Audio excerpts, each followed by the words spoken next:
अभी यहाँ जो है अपना जो आइए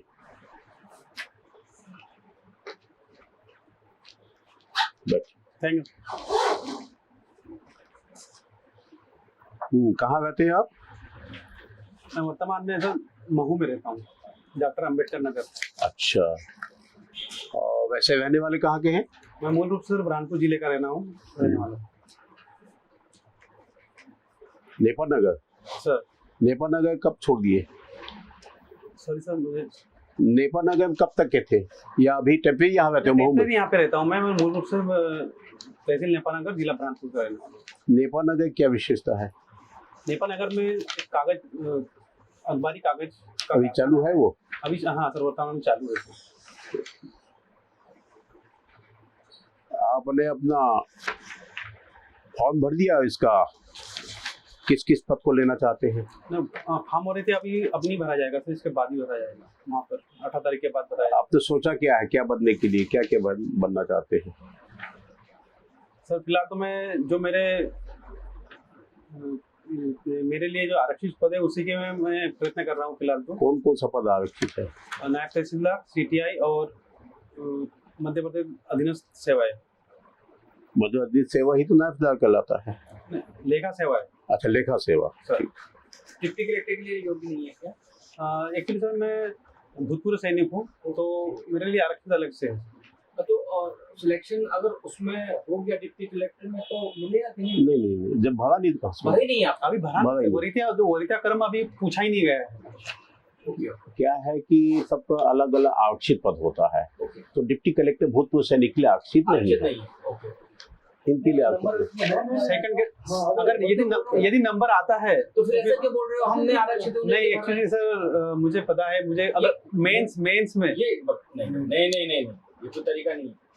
आप ये जवाब नहीं दीजिए और बिल्कुल आप ब्लंडर कर रहे हैं अपने साथ। आप ये मत कीजिए मेरे लिए जो आरक्षित है, आपको डिप्टी कलेक्टर बनेंगे तो आप मना करेंगे क्या, या नहीं बन सकते? नहीं, मना तो नहीं करेंगे। नहीं बन सकते हो कि नहीं बन सकते हो? बन सकते हैं। तो फिर ऐसा क्यों कह रहे हो?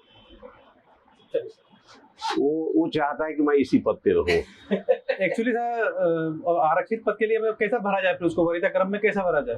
मैं तो जो आप पहला चाहते हो पहला, दूसरे पद, तीसरा, चौथा, पांचवा। इस विषय पे मुझे थोड़ा नहीं सर से आप बाद में बात करें। चल ठीक है, आगे बढ़े।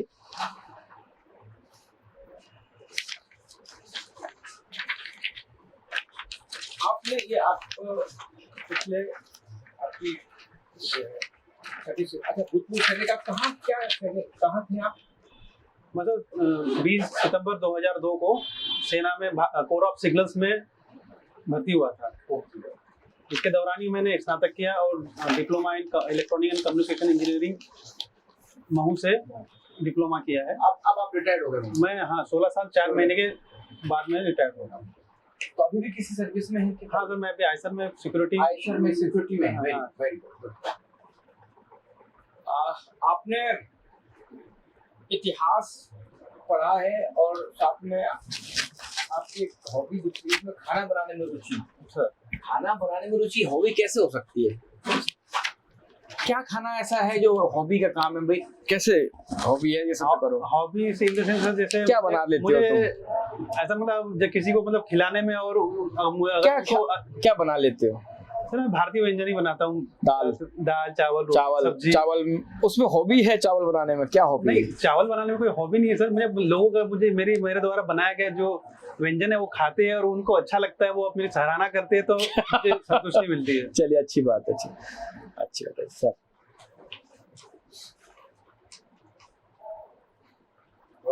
विज्ञान और इतिहास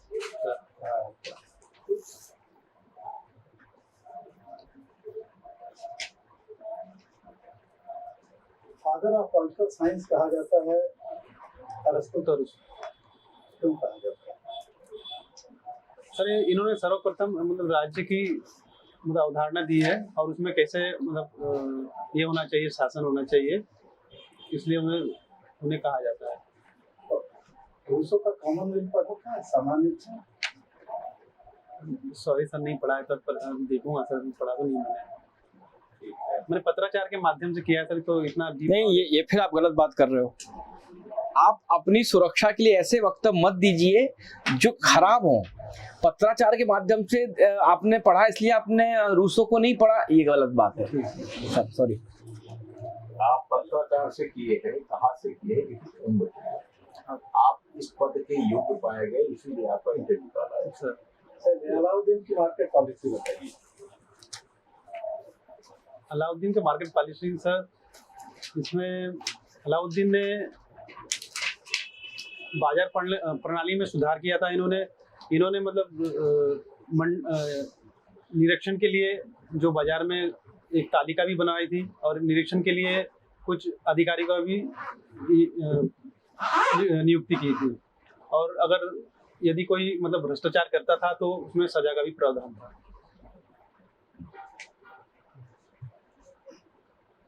क्यों की गई थी बाजार व्यवस्था, लागू क्यों की थी, उसमें क्या कारण था? उस समय बाजार व्यवस्था इसलिए लागू की गई थी क्योंकि इसमें राजकीय आय में भी वृद्धि होगी और लोगों को सही समय पर सही वस्तु का मतलब मिल पाएगा और महंगाई नहीं बढ़ेगी। लोगों के लिए की गई थी कि सैनिकों के को ध्यान में रखते थे? एक तो अपने राजकीय आय बढ़ाने के लिए और अपने साम्राज्य विस्तार की भी नीति थी उनकी। ठीक है सर। बलबन ने राजत्व सिद्धांत दिया, क्या वजह से था, क्यों राजत्व सिद्धांत की व्याख्या करवाई? इन्होंने अपने पद की गरिमा को ध्यान में रखते हुए मतलब ये किया था कि जो पद पर है उस व्यक्ति का सम्मान किया जाए, और इसके लिए ये सिद्धांत पारित किया।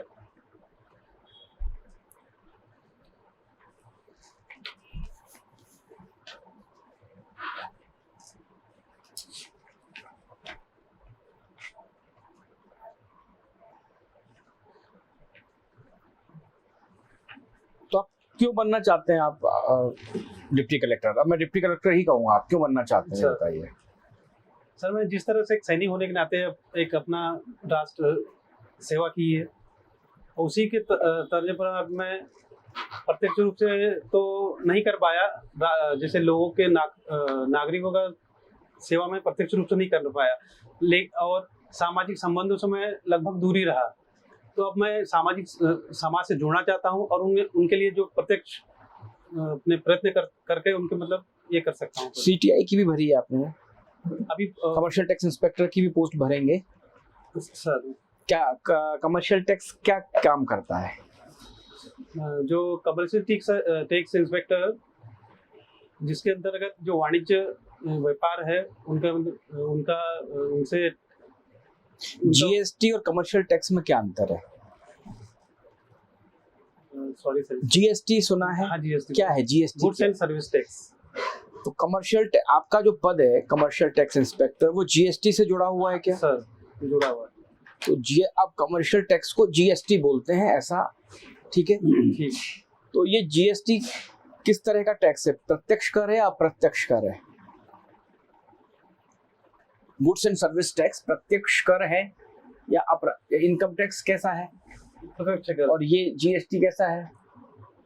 GST अप्रत्यक्ष कर। क्या होता है प्रत्यक्ष कर और प्रत्यक्ष कर में अंतर क्या होता है? जैसे किसी के आय पर हम डायरेक्ट किसी आय के का मतलब आय के में कुछ निश्चित मापदंड लगा के कर लगाती है तो उसे प्रत्यक्ष कर कहा जाता है, और किसी अप्रत्यक्ष कर में किसी वस्तु पर एडिशनल टैक्स लगाकर उसे मतलब ग्राहकों से प्राप्ति किया जाता है। मतलब जैसे मैं आप जो उदाहरण देकर समझा पाएंगे क्या कि अप्रत्यक्ष कर, जैसे आप पर मुझे अप्रत्यक्ष कर लगाना, या कैसे आप अप्रत्यक्ष कर कैसे देंगे मुझे? आप कोई टैक्स दे रहे हैं मुझे, वो अप्रत्यक्ष कर है, वो कैसे समझ में आएगा मुझे? जैसे कि किसी मतलब एक साबुन खरीदते हैं हम, तो उस पर एक उसका विक्रय मूल्य अलग होता है और उसका कर अलग लगाया जाता है। ठीक है। आप थोड़ा सा उसको देख लेना। जैसे आपने कोई साबुन खरीदा, सरकार साबुन पर टैक्स लगा रही है, ले आपसे रही है, क्योंकि आप जब साबुन खरीद रहे हो तो उसका पैसा आप दुकानदार को दे रहे हो, आप सीधे सरकार को नहीं दे रहे। सरकार आपसे सीधा टैक्स नहीं ले रही, पर सरकार आपके माध्यम से, साबुन के माध्यम से आपसे टैक्स ले रही है। ठीक है, 10 रुपए के साबुन पे अगर मान लो 1 रुपया टैक्स लगा, वो आप साबुन खरीदते समय दुकानदार को दोगे, दुकानदार सरकार दोगे, तो अंतिम करापात आप पर हो रहा है, लास्ट में आप दे रहे हो, उपभोक्ता पर जाए। हाँ ठीक है, ये अप्रत्यक्ष कर, थोड़ा सा देख लेना सर। हाँ, ये सैनिक है, सैनिक के बारे में पूछिए थोड़ा सा। आप सेना से रिटायर्ड हैं, सर सेना में कौन कौन से विंग होते हैं? सेना में सर, सॉरी सर, सुन अलग अलग क्या क्या विभाग होता है, क्या क्या विंग विंग क्या? सेना में आप किसमें थे? इन्फेंट्री में थे, टेक्निकल में थे, लॉजिस्टिक में थे, किसमें थे आप? मैं कोर ऑफ सिग्नल संचार विभाग में था अच्छा, टेक्निकल में थे। सर। अच्छा, तो उसमें क्या काम करते थे? उसके अंतर्गत जैसे दुर्गम क्षेत्रों में संचार प्रणाली, संचार को स्थापित करना और अपने बैकबोन के साथ में कनेक्टिविटी को स्थापित करके नियमित उसको रखना है। इन्फेंट्री का क्या काम होता है? इन्फेंट्री एक पैदल सेना है जो ब्रिगेड के अंतर्गत आता है, और सबसे पहले यदि किसी भी युद्ध का होता है तो वो सबसे पहले जाते हैं फ्रंट लाइन में। लॉजिस्टिक के अंतर्गत इन्फेंट्री को जो भी गोला बारूद या रसद की आवश्यकता होती है तो उसकी आपूर्ति के लिए एक अलग से विभाग है। टोटल 3 विभाग हैं आपके, लॉजिस्टिक, टेक्निकल और इन्फेंट्री। तो आप टेक्निकल में थे। चलिए ठीक। टेक्निकल में क्या क्या प्रॉब्लम आता है वहाँ पर? प्रॉब्लम सर अभी वर्तमान में तो आधुनिक उपकरण आ रहे हैं, तो उसका प्रशिक्षण सबके लिए जरूरी होता है। जो सैनिक पहले से चले गए हैं अपने अपने क्षेत्र में, तो क्या इसके लिए प्रशिक्षित नहीं हो पाते हैं, तो इसकी जरूरत है कि उसको प्रशिक्षित किया जाए पहले, उसके बाद में उस कंप्यूटर को हैंडल करने के लिए। ये कहीं आपने सुना कि चाइना वार हमने हारे क्यों थे? कौन थे उस समय आपके जनरल? है कुछ 1962 में हुआ था वार। वो क्यों हारे थे? कुछ है आपको आइडिया? कुछ चर्चा हुई क्या सेना में? आप सेना में कौन थे उसका उस समय जनरल कौन थे? जनरल सर याद नहीं आ रहा है। चलिए कोई बात। हारने का कुछ कारण कभी सुनने को मिला? हारने का कारण ये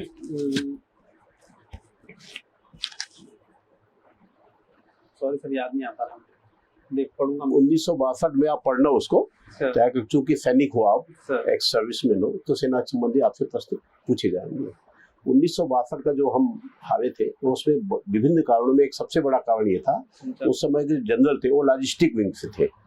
इन्फेंट्री वाले जो विंग के रहते हैं जनरल, वो कैसे किसी के ऊपर युद्ध किया जाए, कैसे अटैक किया जाए, कैसे बचाव किया जाए, ये उनको जानकारी होती है।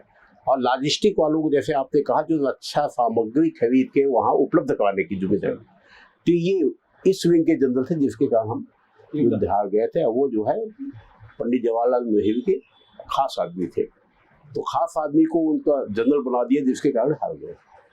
तो ये आप जो है पढ़ लेना आपने उसमें। आपको कुल मिला के मेरा ये कहना है कि आप जो है सैनिक थे, वहाँ जो आप पढ़े हैं, वहाँ जो आपका अनुभव है, वहाँ जो आपको स्टोरी मिला है, इसको रिकॉल कर लो, फिर से अपने दिमाग में ले आओ, ये आपसे पूछा जाएगा। दूसरा, आप मध्य प्रदेश के निवासी हैं, तो मध्य प्रदेश के बारे में आपको थॉरो नॉलेज होना चाहिए। जैसे मध्य प्रदेश में बेसिक नॉलेज है, आपके ग्राम पंचायत क्या होता है, जनपद पंचायत क्या होता है, जिला पंचायत क्या होता है, नगर पंचायत क्या होता है, नगर पालिका क्या होती है, नगर पालिका परिषद क्या होता है, योजनाएं क्या है, क्या क्या सरकार की, राज्यपाल क्या होता है, मुख्यमंत्री क्या होता है, मंत्री परिषद क्या होता है, ये इसका थोड़ा सा आप स्टडी कर लीजिए। ठीक है, थैंक यू। ठीक, तो आप ऐसे एपिसोड उत्तर मत देना दीजिए।